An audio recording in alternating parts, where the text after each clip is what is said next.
If we could open up to 1 Corinthians chapter 7, starting at verse 17. It reads, "Nevertheless, each person should live as a believer in whatever situation the Lord has assigned to them. Just as God has called them, this is the rule I lay down in all the churches. Was a man already circumcised when he was called? He should not become uncircumcised. Was a man uncircumcised when he was called? He should not be circumcised. Circumcision is nothing, and uncircumcision is nothing. Keeping God's commands is what counts. Each person should remain in the situation they were in when God called them." This is actually interesting because this chapter is going to be a very challenging situation for each one of us because it's going to continue to make us do a heart check. We're going to continue to have to look at our hearts and ask ourselves, where are we at in this situation?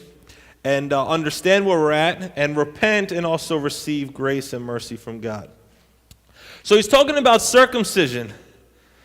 And in this case, it's talking about an outward circumcision where some people believe that you have to be circumcised in order to be saved. But Paul is saying, that's not true. Circumcision doesn't matter. It doesn't matter whether you're circumcised or not. Whatever you were when you were called, just remain that. It's fine. It doesn't matter whether you're circumcised or not. But these people would focus on the outward to determine a salvation. And oftentimes we could do that. We can do that with ourselves, and we could do that with one another. Oftentimes we look at certain types of people and we define them and maybe even their level of salvation by their outward appearance. Oftentimes we might say, well, that person there, they seem to have it all together. They've got a great job. They have a lot of money. They tithe a lot. You know what? They even tithe more than what they're asked to give. They dress really well every week. They have a smile on their face. He's a really great guy. That guy must be saved. Then we look at somebody who's sitting in the pews, and they might be a complete wreck. They may be a mess.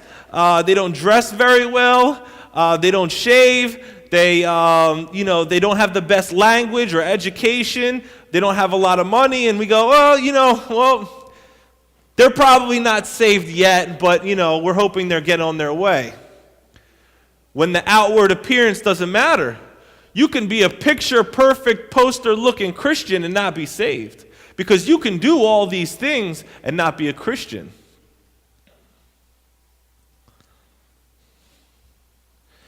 What is important is not the outward, but the inward. We discussed this a little bit before. It's about the heart being circumcised.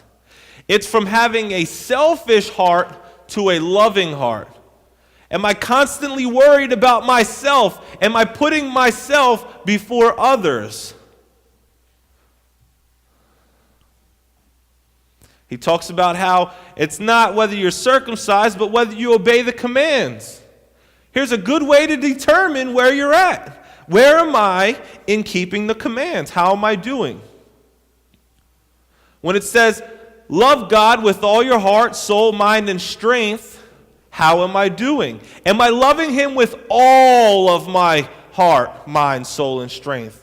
All of it. Are we, church? Probably not, to be honest. If we could be honest with ourselves, we're probably not loving Him with all of our heart, mind, soul, and strength. We need to do a heart check. We need to evaluate ourselves, look inside of ourselves. Because if we could honestly say to ourselves, you know what? I could be doing more. I think most of us would say that to ourselves. I think if we were honest with ourselves and we were not deceiving ourselves, most of us, if not all of us, would say, yep, you know what? I could be giving more to God. I could be loving Him more with more of my heart, with more of my mind, with more of my soul, with more of my strength. Am I really giving everything that I have? Am I doing that? Probably not.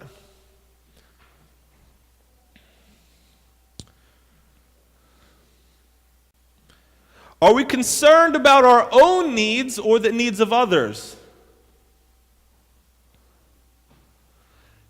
It says, love God with all your heart, mind, soul, and strength. Love your neighbor as yourself. How am I doing loving my neighbor? How am I doing loving the person sitting next to me? Do I have an empty seat next to me? If I love my neighbor as myself, then I would not want my neighbor to be unsaved. Because I want to be saved. I want to go to heaven. I want eternity. I want salvation. I want healing and restoration. I want all these things. If I had not had somebody approach me and lead me to Christ, I would not be here today. There are other people that are out there that are our neighbors that are just waiting for somebody to come along and pull them in and lead them to Christ.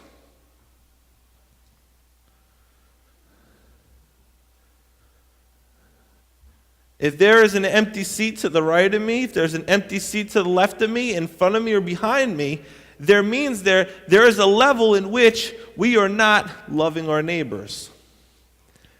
The Bible says that we are to make disciples of all nations. He says, if you love me, you'll obey these commands. How is our heart? Is our heart concerned more about ourselves, or are we concerned about others? Do we have a selfish heart or a loving heart? Is my heart putting others before ourselves? Or am I more concerned about what is on television? Am I more concerned about what is on the internet? Am I more concerned about working extra hours at work? Am I more concerned about reading the paper? What am I more concerned with than expanding God's kingdom?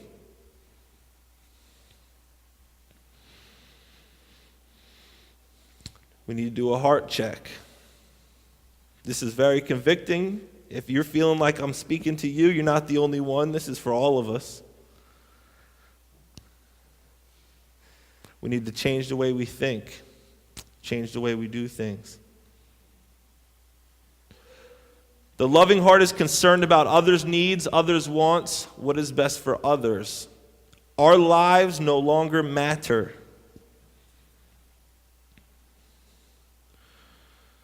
We think I'm too busy, I have too many things to do, or I'm going to leave it up to somebody else.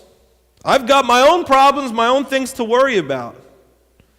Or maybe they think I'm not good enough. Or maybe you have the opposite that says, I'm too good.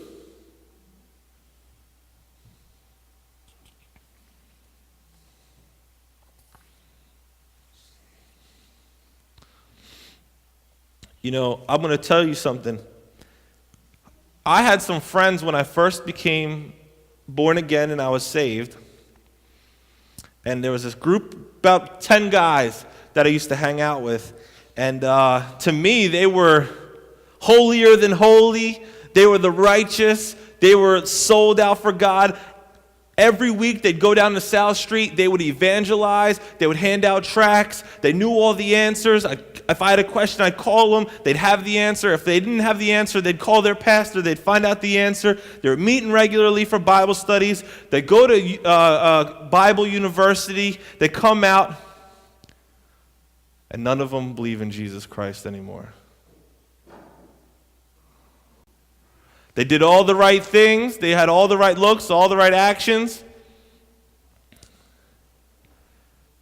Yet their heart must never have been circumcised. And that's my impression, is that it was all here and nothing here.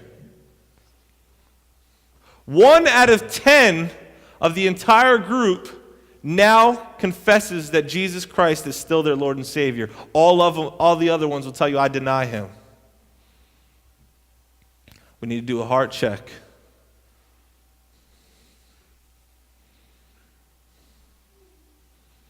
Can we honestly say we have a circumcised heart or an uncircumcised heart?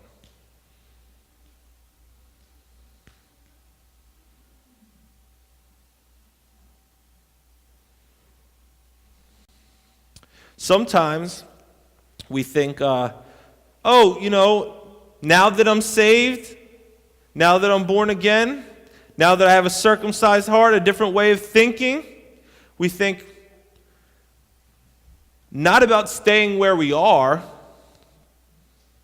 but about moving out or moving away. For example, let's say you're at work and you're at a job and you're at a situation. God calls you, you become saved, born again. A lot of people will think, okay, now that I'm saved, I don't want to be around all these evil people. I don't want to be around all these sinners. I got to leave my job, and I have to find a job where there's more Christians. Paul is saying, whatever situation you were in, stay there. Unless, of course, your job requires you to do evil things, then that's another circumstance. Maybe you have a family, and your family doesn't really like Christianity. They're not too fond of it. But you were in that family, you were a part of that when you were called. Doesn't mean you leave your family and you run off and you say, you know what, you deal with it. No, you stay there. Stay right with your family. Be a light in a dark place.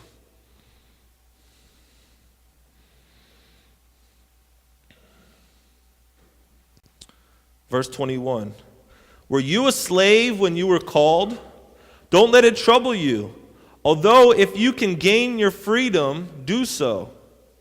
For the one who was a slave when called to faith in the Lord is the Lord's freed person.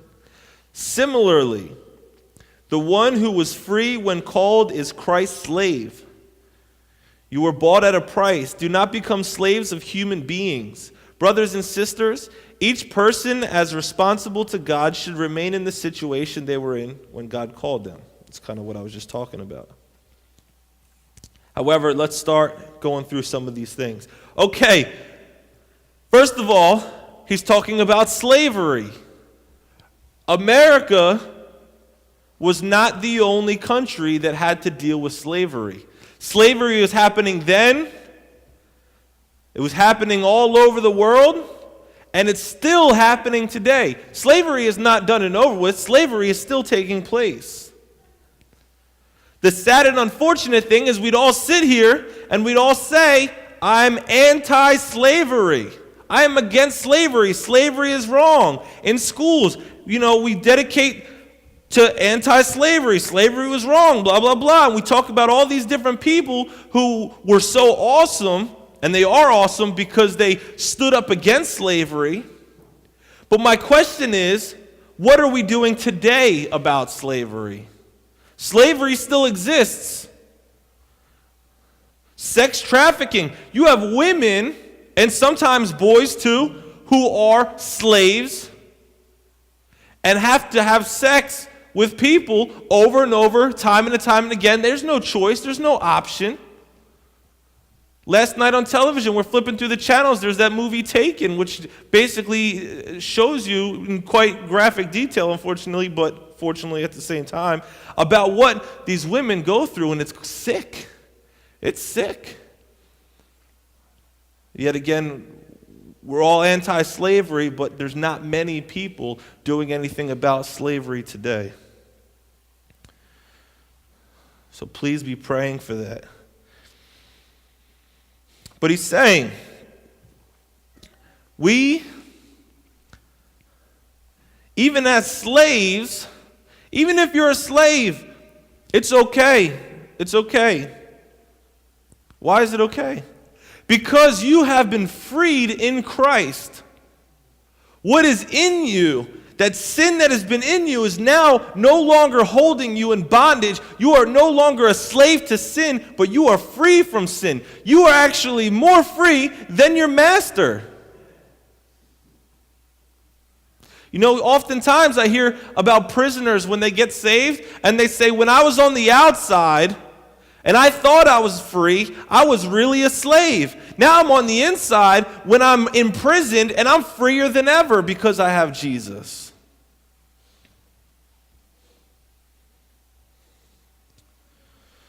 Many of us don't realize that we, even sitting in this room, have become slaves. We've become slaves to worldly things. We become slaves to things like banks, materials, pornography, nicotine, drugs, alcohol, television, fear, anxiety. God wants you to be free. He doesn't want you to be a slave.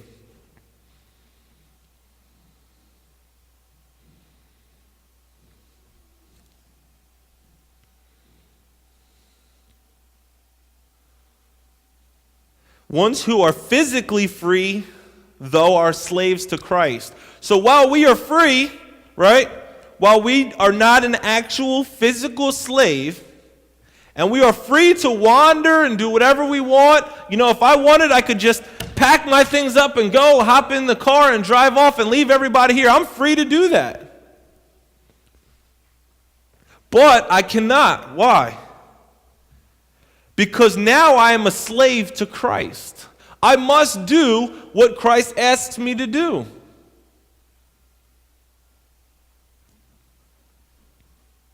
How many of us can look and think and meditate on an actual slave that obeys his master and say, you know what, when it comes to me and my Lord, my master, Jesus Christ, I obey him just as much as they do? Can we say that? We need to do a heart check.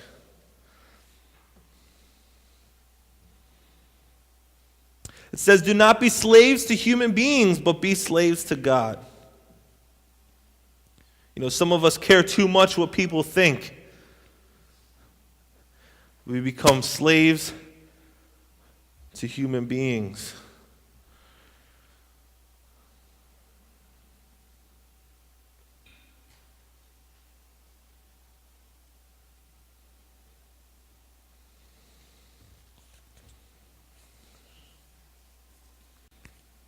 Verse 25. Now about virgins. Talking about the single, he's talking about the single, basically they were never married Christians when he says talking about virgins. I have no command from the Lord, but I give a judgment as one who by the Lord's mercy is trustworthy. So oftentimes there's a lack of trust in the person that is anointed and appointed by God. And Paul's saying, I don't have a command from God, but I am someone who is trustworthy. So he's saying, look at my credibility, look at the position that I've been in, look at the power that I have, look at these things. And so do I have a direct response from God dealing with this topic or situation? The answer is no. I have an opinion, but my opinion should be trustworthy. And here's what he says about it. He says, because of the present crisis, I think that it is good for a man to remain as he is. Are you pledged to a woman? Do not seek to be released. Are you free from such a commitment? Do not look for a wife. But if you do marry, you have not sinned. And if a virgin marries, she has not sinned. But those who marry will face many troubles in this life, and I want to spare you this. If you're married, don't seek to be single.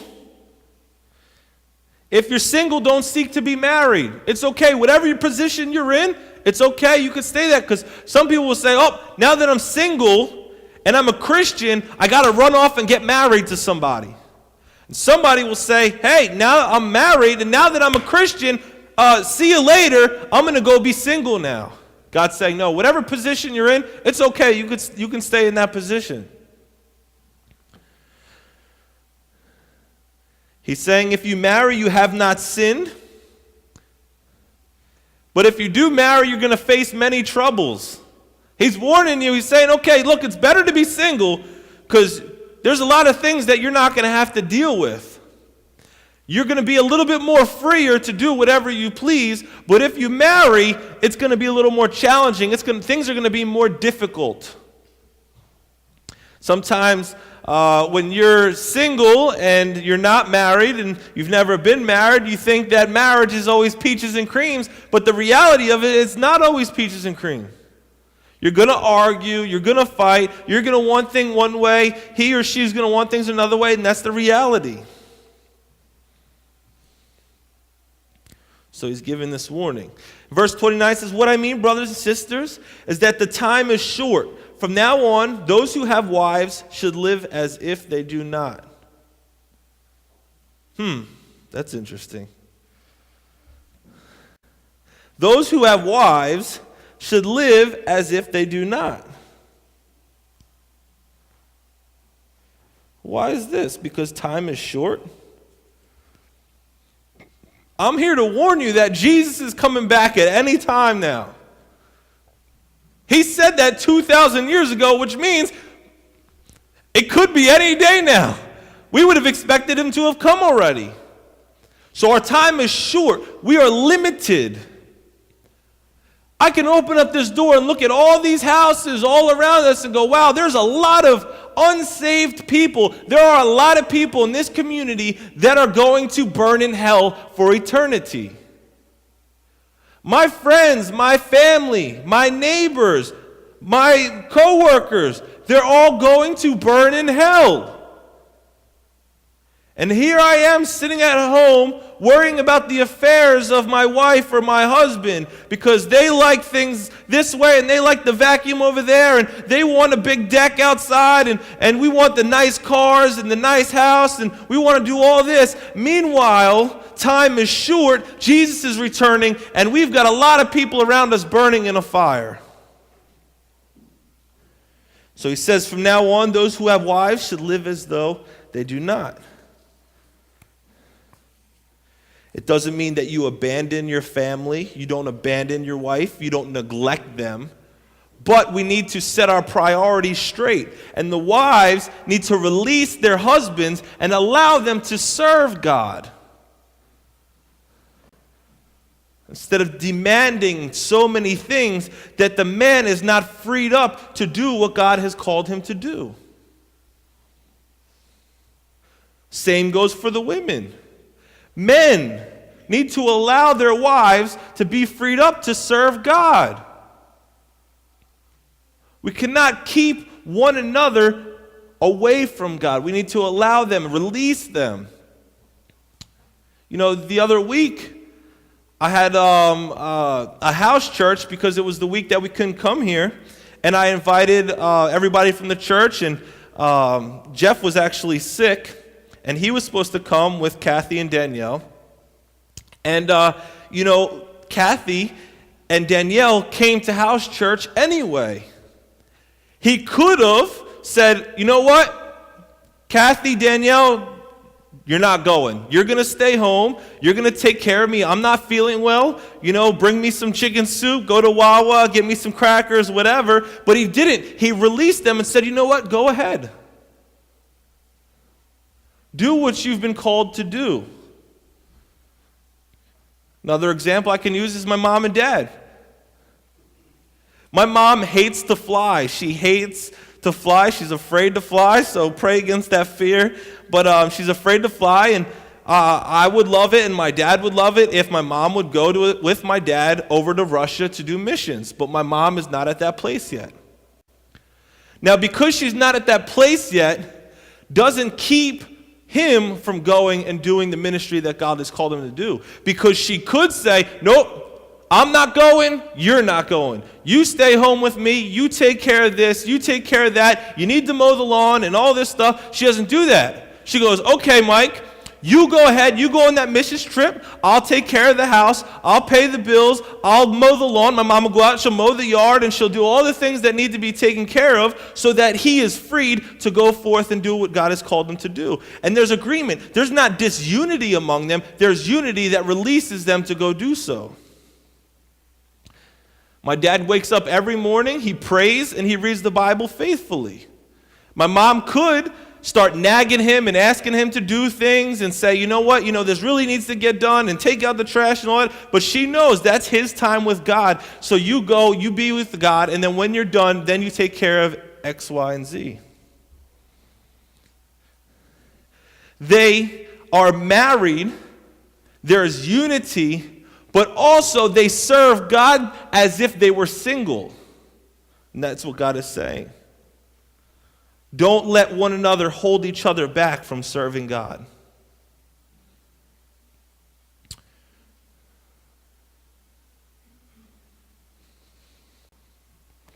Verse 30. Those who mourn as if they did not. Those who are happy as if they were not. Those who buy something as if it were not theirs to keep. How many of us could honestly say, again, more heart checks, can honestly say, when we buy something, we buy it as if it's not ours to keep? When we buy a car, how much do we not want that car to get damaged? How much do we not want to lose that car? How much do we not want to scratch in that car? How devastated would we be if God said, you know what? I want you to give your car away to somebody else. How devastated would we be? We'd probably say, nope, I'm not giving my car away. What about our house? We buy a nice big house. Are we willing to take in kids and minister to them, or are we too concerned that the house is going to get destroyed? What's going to happen to the house? Well, maybe they'll knock something over, or maybe something will be out of place, or maybe the lamp will fall, or we think of all these reasons like it's yours in the first place. It's not yours. You don't own it. Everything is God's.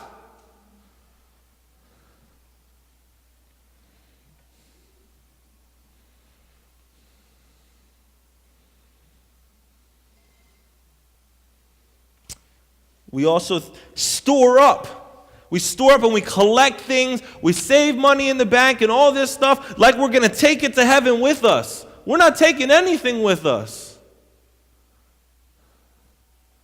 We're not even taking the clothes on our backs with us.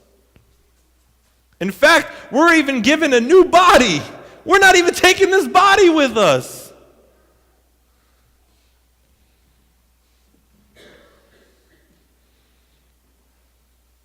Verse 31, those who use the things of the world as if not engrossed in them, for this world in its present form is passing away. So yeah, it's okay to use worldly things. You know, it's okay if you have a computer and you use the computer. It's okay to have a piano, to use the piano, a guitar. It's okay. It's okay to use this cup. We can use it, but we should not be engulfed in it. We should not be a slave or held captive to these things.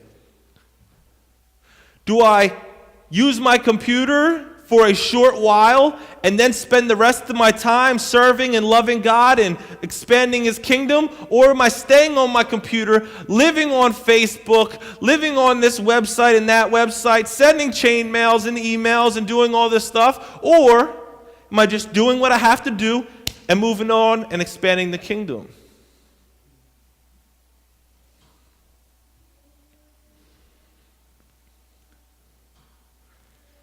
It's okay that I have a car. It's okay that I have a house. God's saying, no, you can't. You don't have to get rid of it. You can use it, but are you a slave to it? Are you in bondage to it? Does it control you? Are you consumed by it?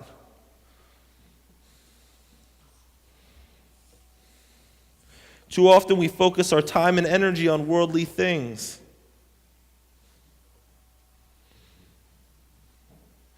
And it takes away from our time and energy on God and His kingdom. You know why we're here? We're here to destroy the works of the enemy. That's why Jesus came. Jesus came to destroy the works of the enemy, and we are here to destroy the works of the enemy. So am I just being a Christian, or am I consciously destroying the works of the enemy? There's a fight that takes place when you destroy something. Am I proactively destroying the works of the enemy?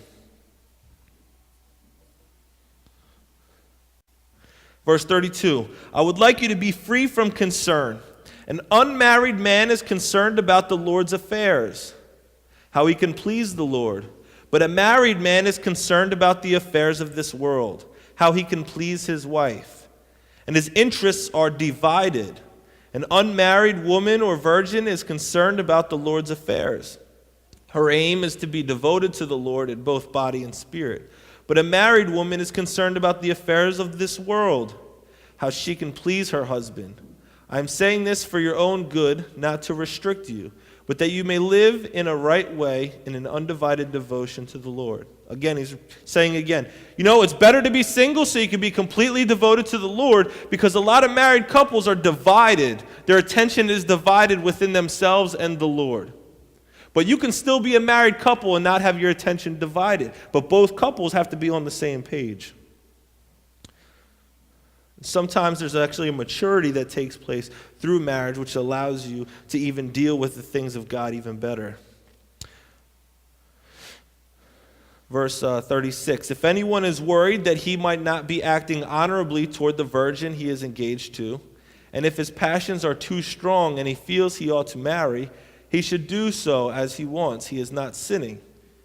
They should get married. So he's saying, look, it's better to be single, but if you really want to get married, it's not a sin. Go ahead and get married. But the man who has settled this matter in his own mind, who is under no compulsion, but has control over his own will, and who has made up his mind not to marry the virgin, this man also does the right thing.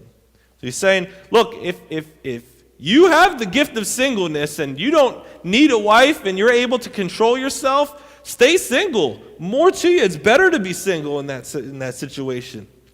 Then you can serve God even more. Verse 38, so then he who marries the virgin does right, but he who does not marry her does better. Verse 39, a woman is bound to her husband as long as he lives. But if her husband dies, she is free to marry anyone she wishes, but he must belong to the Lord. In my judgment, she is happier if she stays as she is, and I think that I too have the Spirit of God. So he's saying, look, if you're married, you must stay married. You must be committed to the other person. You are bound to the person. However, if the person dies and passes away, you are now free from that marriage. You are free from being in bondage to that person and being bound, and you are free to marry anyone you like. However, that person must be a believer.